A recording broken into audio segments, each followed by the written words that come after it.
जय हिंद। तो अभी कुछ सवाल मैं पूछूंगी और मैं देखती हूँ कौन इस सवाल का जवाब दे सकते हैं, इंक्लूडिंग द पेरेंट्स। ठीक है, तैयार हैं आप सब? सबसे पहला सवाल मेरा ये है कि फर्स्ट इंडिपेंडेंस डे फ्लैग 1906 में फहराया गया था। 7 अगस्त 1906 में फहराया गया था। ये फ्लैग होइस्टिंग कहाँ पे, कौन सी जगह पे हुआ था?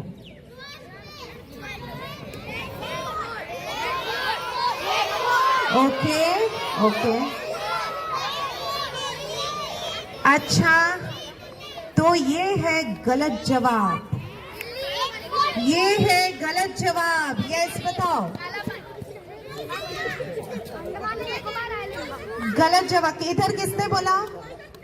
इधर आओ, इधर आओ, इधर आओ। Now give a big round of applause for this girl. और इस लड़की ने जवाब दिया कोलकाता। और थोड़ा बता सकते हो कोलकाता में कहाँ पे? ओके, उसको कहते हैं पारसी बागान स्क्वायर कोलकाता। पारसी बागान स्क्वायर कोलकाता। कौन से साल में? 1906। Very good. ये जो ट्री कलर देखो, मैं हमेशा इंडिपेंडेंस डे हो या कोई भी चीज हो, I focus on research based education. और रिसर्च बेस्ड एजुकेशन के लिए सबसे पहले मुझे रिसर्च करना पड़ता है। तो मेरा दूसरा सवाल है, ये जो ट्राई कलर फ्लैग हमें दिख रहा है,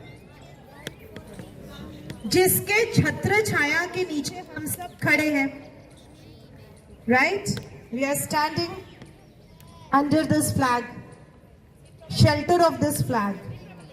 इस ट्राई कलर को कॉन्सेप्चुअलाइज किसने किया था? सबसे पहले किसने किया था? यस, और गलत जवाब, गलत जवाब, गलत जवाब, गलत जवाब। आज के बाद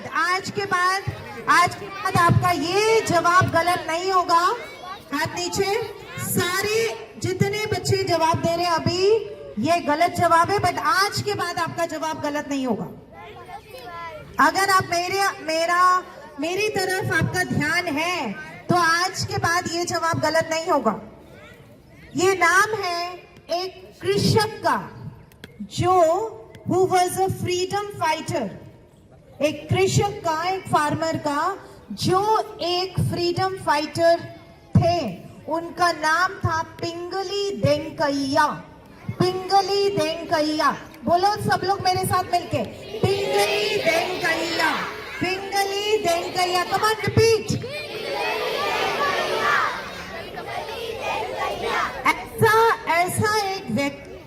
ऐसा एक कृषक जिसने इन रंगों के बारे में सोचा, इन रंगों के महत्व के बारे में सोचा, इंपॉर्टेंस के बारे में सोचा, और हमारे बीच में आया ये फ्लैग।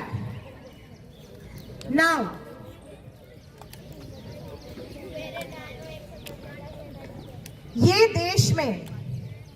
इस देश में जब when Britishers had come to India, और तो उन्होंने एक कमेटी बनाई थी।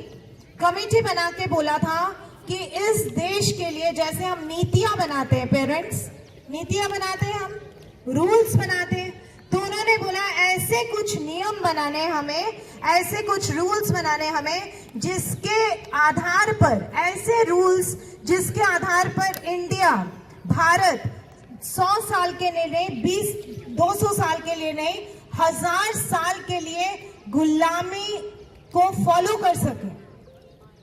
100 साल 200 साल के लिए नहीं, 1000 साल तक वो गुलाम रहे, उनकी गुलामी मानसिकता रहे। तो उसके लिए एक पर्सन आया हमारे कंट्री में, एक व्यक्ति आया हमारे कंट्री में, जिसने पूरे भारत का, जैसे ऑडिट होता है ना पेरेंट्स, ऑडिट होता है, वैसे उनको भारत भेजा गया ऑडिट के लिए।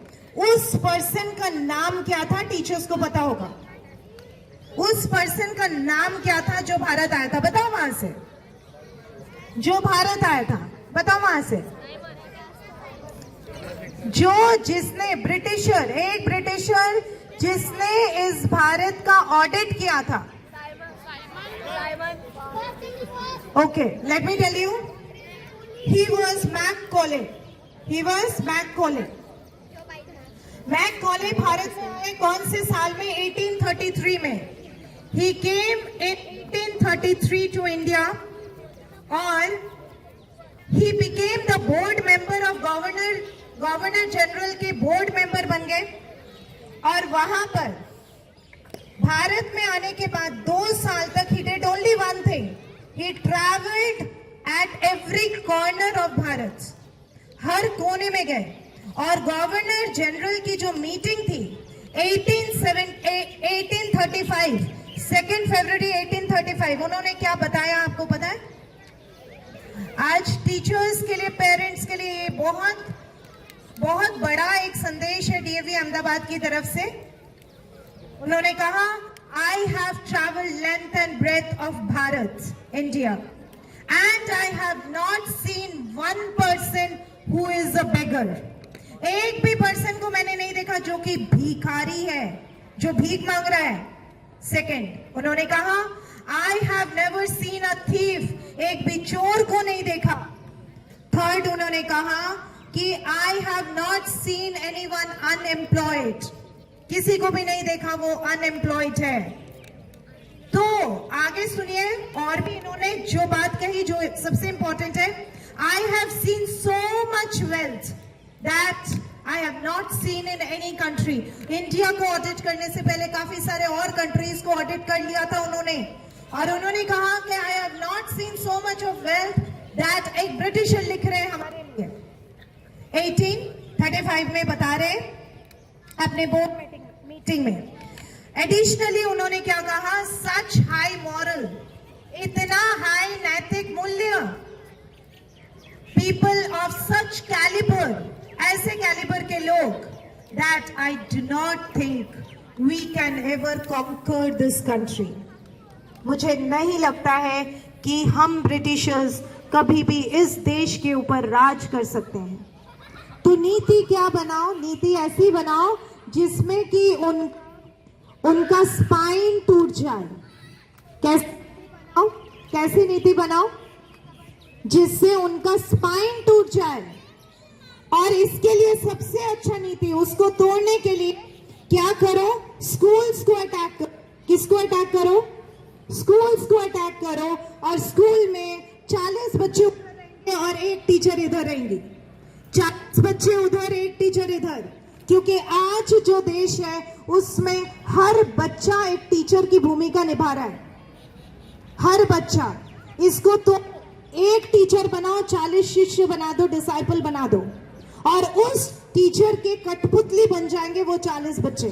वो टीचर जो कहेंगे वही करेंगे। और एक और सिस्टम लागू कर दो कंपटीशन का। किस चीज का? कंपटीशन का। तो नैतिक मूल्य जो कोऑपरेशन का है भारत में, उसको तोड़ो। क्या लागू करो? कंपटीशन। और यहाँ पे हर कोई गुरुकुल सिस्टम से पढ़ते हैं, जहां पे एक्सपीरियंस सब लोग देख के सीखते हैं। बना दो एक किताब और बांध दो बेड़ियों में इन बच्चों को, इन टीचर्स को। उन 100 पेज की बेड़ियों में बांध दो इन सारे बच्चों को, सारे टीचर्स को। बस उसके बाद गुलाम बनाना कोई मुश्किल बात नहीं है। आज डीएवी के टीचर्स ये शपथ ले चुके हैं कि मैकॉले जो 1000 साल तक गुलामी के लिए हमारे लिए कानून बना चुके थे, नीतियां बना चुके हैं, today we are going to stop it. Because आ गया एक और पॉलिसी जो भारत का पॉलिसी है, जिसको कहते हैं NEP। DAV Ahmedabad will prove that कि NEP को फॉलो करके हम मैकॉले का जो एक सपना था कि 1000 साल तक हम मानसिकता से कभी आजाद नहीं हो सकते हैं, उस क्लास की बेड़ियों को हम तोड़ रहे हैं। क्लास में 1 टीचर 40 चिल्ड्रन, इसको पूरा कन्वर्ट कर रहे हैं into experiential learning. Am I right or not, teachers? Are we doing it or not? आपकी ट्रेनिंग शुरू हो गई है या नहीं? Yes. Can any teacher come over here and share कि आप किस तरह से ट्रेंड हो रहे हो कि हमारे बच्चे जो है खुश रहे स्कूल में, क्लास में?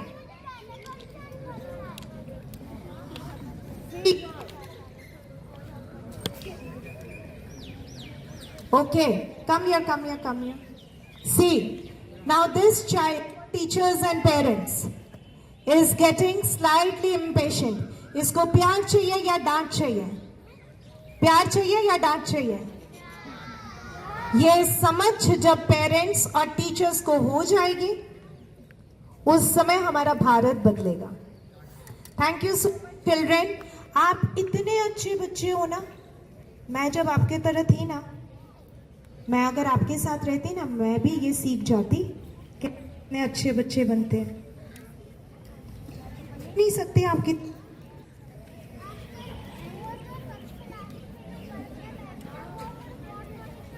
उसको मैं समझा दूंगी कि सबसे लास्ट में जो बच्चा बैठा है ना, वो इनकी फ्रेंड बन जाएगा, है ना? ओके, आप खुश?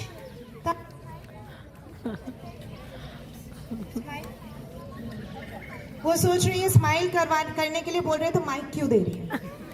सो नाउ यू आर से happy. I am happy. Thank you. Okay, so here yes,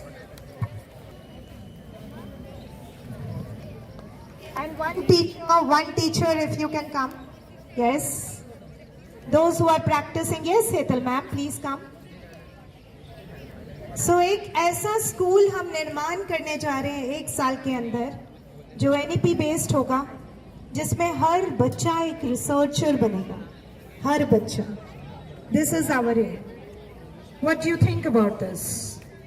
आप DAV अहमदाबाद के बारे में क्या कहना चाहते हो? एक मिनट, सुनाई नहीं दे रहा, जोर से बोलो। I think that this school is the best school that I've ever been to. Okay, देखो कितना सर्च कर चुकी है ये स्कूल के बारे में। That I have ever been to. Why? Because I have. Hello. Because I have.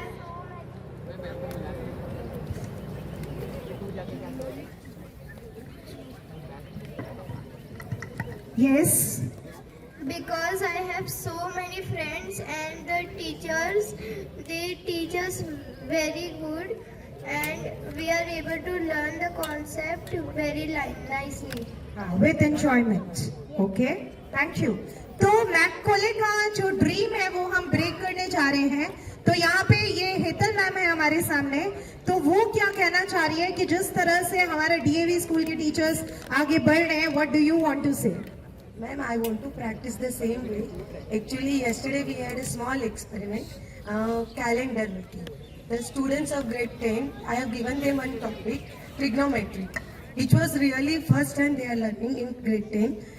Calendar making, like 1, 2, 3, 4, we have a dates. So they have to frame the questions. Actually, not the answer, they have to frame the question so that we have that dates as an answer.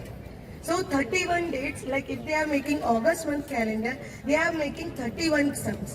I am so thankful to Hetal ma'am.